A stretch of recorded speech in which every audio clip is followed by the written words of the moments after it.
El tema que tractem avui no és menor i tampoc, malauradament, no és nou. Ja al segle XIX, Mariano José de Larra retratava de forma exagerada la lentitud o l'excessiu tràmit burocràtic de l'administració en el seu ja antològic i agut Vuelva usted mañana. I és que en el fons parlem d'això. Parlem d'eficàcia, parlem d'eficiència. Presentem aquesta moció per la necessitat que ens han fet arribar diversos funcionaris de millorar aquests tràmits i fer-los més accessibles, però no ens ho demanen per la seva comoditat, sinó per la comoditat del ciutadà i de les queixes que sovint reben de particulars i d'empreses. I el ciutadà, sabeu, és el centre de tot en el projecte republicà i construïm tota l'acció política al seu voltant. Per això hem volgut presentar aquesta moció. La presentem no només perquè pensem que cal aquesta modernització de l'administració, sinó també i principalment perquè la llei ens obliga i perquè ens hem adonat que estem a la cua dels ajuntaments en la implementació i en el compliment de la legislació vigent. Tant que parlem de la llei, oi?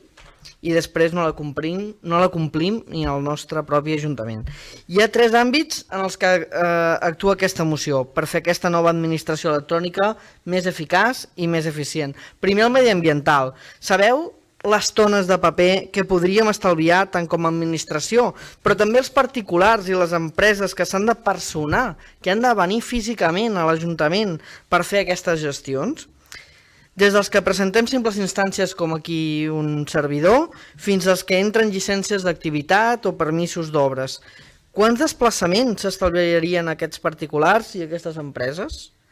I ja sé que a alguns els hi pot provocar hilaritat, de ben segur que no acabem amb el canvi climàtic, amb aquesta mesura, ho sabem, però penso en aquell lema que tant hem utilitzat en aquest ple, en aquesta sala, pensa globalment, actua localment. Actuem en tot allò que estigui a les nostres mans per fer petits canvis. El segon àmbit és l'atracció dels serveis i les inversions. Hi ha molts factors que fan que una empresa o un servei es vulgui establir a una ciutat. La població, la ubicació, les connexions, el transport públic. Segur que en podríem fer un llistat gegantí, però el que estic 100% segur és que per una empresa és importantíssim tenir al davant una administració àgil, eficaç i eficient. I és també un condicionant a l'hora de decidir on es posen les inversions i on es posen els serveis. I des d'Esquerra Republicana sempre diem que Sant Adrià té grans potencialitats i que el nostre projecte de ciutat va lligat a ser capaços que la ciutat es posi davant del mirall i s'agradi, perquè difícilment podrem agradar als altres si no ens agradem a nosaltres mateixos.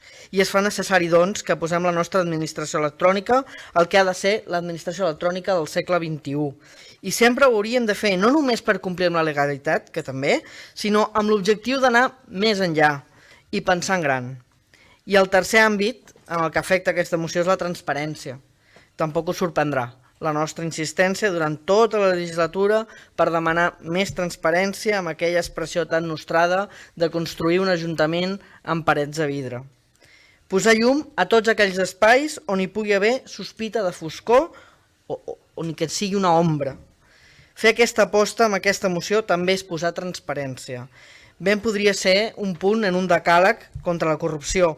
Les noves tecnologies ens permeten que la implementació d'aquesta nova administració electrònica puguem fer un seguiment molt acurat, un control ferri sobre els passos i també una fiscalització, no només pels partits de l'oposició, que en tenim l'obligació, sinó també posar-li fàcil a que aquesta fiscalització ho puguin fer les ciutadanes i ciutadans de Sant Adrià. També hi hauria un quart element que no és obligatori, però que nosaltres sí que pensem que és important, que és el de la voluntat transformadora.